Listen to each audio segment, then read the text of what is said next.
What's the worst mistake you've ever made? Besides the fact that, I've had to go on the run again and didn't bring an SD card for this, so you're literally just looking at me through a laptop camera up against a white wall right now. That's a pretty bad mistake. It's not the worst. What's the worst mistake you've ever made? The world of football, I don't think there's a bigger mistake that you can make as an assistant coach than what this assistant coach did in Serie A. Okay, I'm still not entirely sure how this happens, like how it actually gets all the way through this process, but I do have a little inside knowledge on what works. But before or on how it works. But before we dive into it, you need to understand context so you get exactly how big of a mistake this is. There's nothing more important for a club than making it into Europe. Everybody knows that. Or continental competition in general. That's where the money is. Doesn't matter if you're in CONCACAF, Asia, South America, maybe Africa, honestly, I don't know. Oceania, almost certainly, for a lot of those clubs that are on the islands, and definitely in Europe. Getting into the the various competitions, most importantly, getting into the top one, getting into the Champions League. That's what it's all about. That's what you're grinding for. And a team that is there all the time is Atalanta. They should sound, they sound very familiar. Okay, Atalanta is in the Champions League very consistently. They're a club that's run like a football manager save, which I love about them. I feel like whoever's running Atalanta watches Zealand's videos on football manager in general.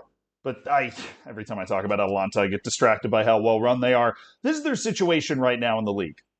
You see, they're sitting in third, 10 points off the top of the league, which mathematically they're not eliminated, but logically they are. But only 2 points clear of fifth, which would knock them out of a Champions League position. Now, Italy's not getting one of those extra Champions League spots. They're handing two of those out this year. One already went to the Prem. I can't remember where the other one might go. Probably Spain. But it's definitely not going to Italy. They did not perform well enough to boost that coefficient or whatever. But Atalanta was in the title race until recently. Because you'll notice they've lost 3 consecutive matches. It's been a bad run. They lost to Inter, which is a 6-pointer. You can win that. You gain 6 points essentially on Inter because they lose and you win. That's if you had ever wondered why people call matches a 6-pointer, that's why. They played Fiorentina, the Medici family, lost 1-0. And then they played Lazio and lost 1-0. Now, big common theme in these matches, as you, a discerning internet viewer, have probably figured out, is they didn't score. They haven't scored in each of their last 3 matches. And that is a problem for the manager. A manager that I'm a fan of, Gian Piero Gasperini. This guy right here. He's been the manager at Atalanta for a while. One of those guys that went to some of the biggest clubs and kind of flamed out, but has landed at what I would consider, and no offense intended by this at all, a second-tier club when it comes to overall European competition, right? A tough out, but nobody's picking Atalanta to ever make it even a dark horse run to actually win the Champions League. They're just a good team, good competitive team, top 4 in the league. Making Champions League knockouts is not a surprise from Atalanta at all. Right? They did it again this year. And Gasperini is a big part of that. He's part of the ethos of the club. He's stepped out of the spotlight a little bit and been able to flourish. And I love when managers like that get the opportunity. You can tell I love a lot of things about Atalanta. That's not why we're here. Because Gasperini, in his attempt to try to figure out how to solve the lack of offense for his club, wanted to make a substitution in this match. This match right here against Lazio. Okay, now there's some weird ad that's making the scroll really annoying on my laptop, but you can see it. It ended 1-0 Lazio, and they're trying to make some substitutions here in the second half. All right, and this is the one that we're going to talk about. Because one of Atalanta's best players is Ademola Lookman. He is an outstanding player. Didn't play well in their last couple of losses. Very, very good player. He's somebody that is, at his best, capable of making a difference against any club in the world. And yet he got subbed out in the 74th minute. And there seemed to be a lot of confusion. Nobody really knew what was going on. That's because Ademola Lookman was not supposed to be subbed out. Now, I know your first thought is, how is it possible that somebody that's not supposed to be subbed out, how does it end up that they get taken off the field? Doesn't somebody catch this? Well, there's a certain point where it actually gets out of your hands.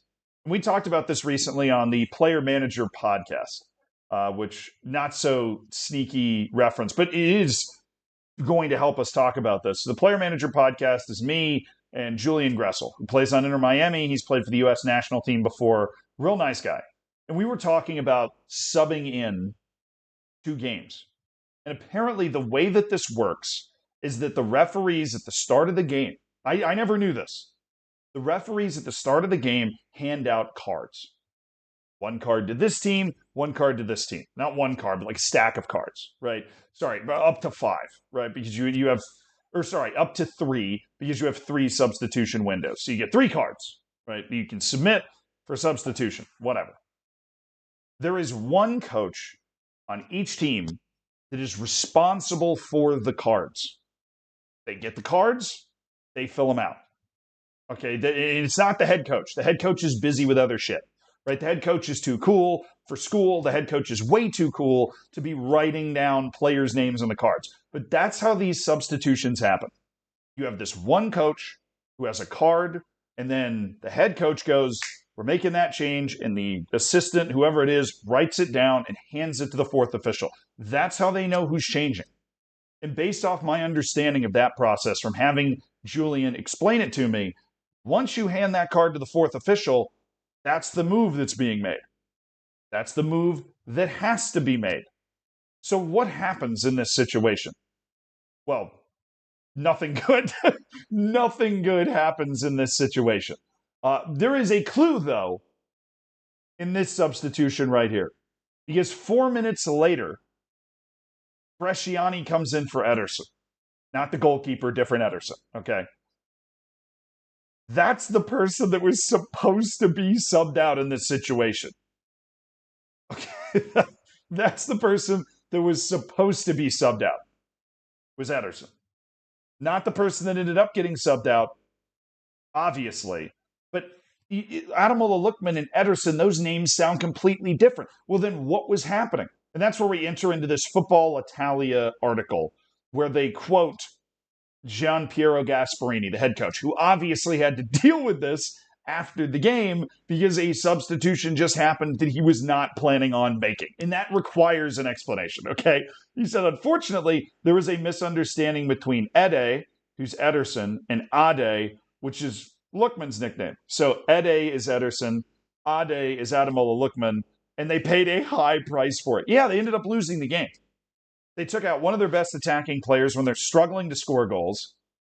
And then they had to use another substitution to make the right change that they wanted to make initially, or something like that, or just to get Ederson on the field, which is what they wanted to do in the first place.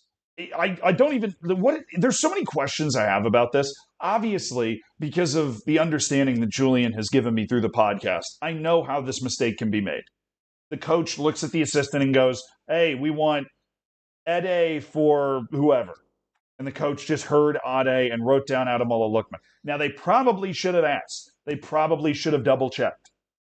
But even after that happens, one, Ademola Lookman's over here going, why am I coming off? He's not a player that's supposed to be coming off, and the substitution itself does not make sense. Lazar Samardzic is not a direct one-for-one replacement for Ademola Lookman, right? And you're chasing a game, you're never going to meet a striker that's happy to come off the field when you're freaking chasing a game in the first place. But then what do? Once Samardzic gets out there, where's he supposed to play? Because I'm assuming he just had a conversation with Gasparini before he went on the field or whatever coach was prepping him. They were prepping him to replace somebody else. They were prepping him to replace Ederson. Now he's replacing Lookman. So he's walking out on the field wondering where the hell he's supposed to be, what runs he's supposed, tactically, what is he supposed to do? And the confusion, and then, of course, probably the worst moment of all is Gian Piero Gasparini realizing that the wrong substitution has been made. And sitting there and knowing he can't do anything about it and watching Ademola Lookman come off. There are so many things that happen as a manager that you can at least argue aren't in your control. You can at least argue, well, our team could have played better or this or that. But to have such a public systems breakdown, right? To have such a public, complete system failure, trying to make a substitution. I have to imagine he's going to rock up with a completely new system for who's going to be subbed in and subbed out. And honestly, if you're a smart manager somewhere else, you probably want to change that too. No more nicknames. Maybe just numbers for substitutions. You're not going to get you're not going to get the numbers mixed up, at least not as likely. Or maybe just if you're the manager, write it down yourself. I know you're way too cool for school and you're focused on other things, but you want to guarantee that you're subbing in and out the right person? Write it down yourself. Let's stop being too cool for it. You got too many staff members now, and it's getting a little out of control. Okay?